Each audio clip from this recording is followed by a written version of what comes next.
All right, have you ever had a dream that turned out to foreshadow the future? You're not alone. A lot of people experience this type of dream. It's called a precognitive dream. And to learn more about these, we have psychologist, dream expert, and author of the newly released book, Psychic Dreamer, Dr. Michael Lennox, with us today. Doctor, thanks so much for being here with us to talk to us about our dreams.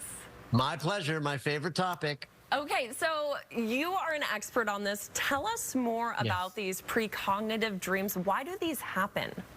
You know, we are all intuitive. It's just one of the things that is true about human nature. And in that intuitive place, there's the ability to perceive energies that have not yet arrived. This is this idea that time itself is kind of an illusion. And there's part of our perception that can tap right into that. But they don't call it the still small voice for nothing. It's really quiet. And most people miss the sort of gut instincts information that is available to us every day. And so one of the things that happens every single night is we get this practice of what it's like to allow that rational mind that inhibits intuitive perception to go to sleep. Because when we go to sleep, it does as well. And the dream state is perfectly capable of bringing glimpses of things to come. But if you're not paying attention to your dreams and writing them down, you're not going to be able to tap into that information that's right there and available.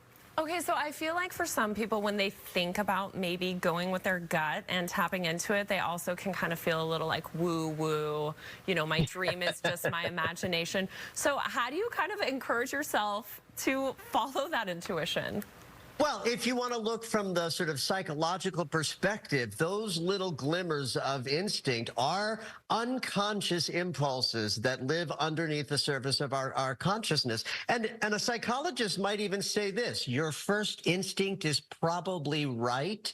And that's that still small voice of the thing, whether you're calling it a woo-woo intuitive hit or just a psychological impulse of an unconscious idea that's making itself known to you. What we do that causes us to miss the intuition is we start thinking about it, and we miss that first impulse that has some accuracy if we learn how to listen. Okay, so you just published this new book. It's called Psychic Dreamer. Are we going to learn more about this if we read your book?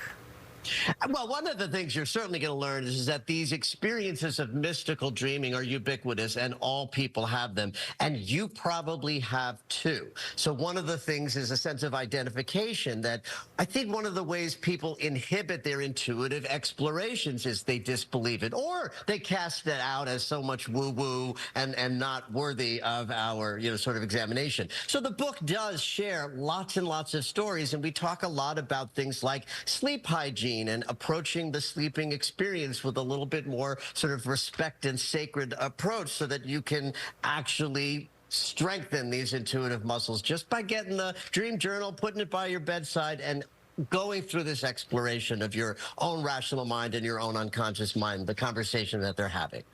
Okay, that's what I was just going to ask you about. If you're watching this and you're thinking, I never have dreams like this, I can never remember my dreams, I feel like I see black when I go to sleep, what could you do to try to encourage more thoughtful dreams?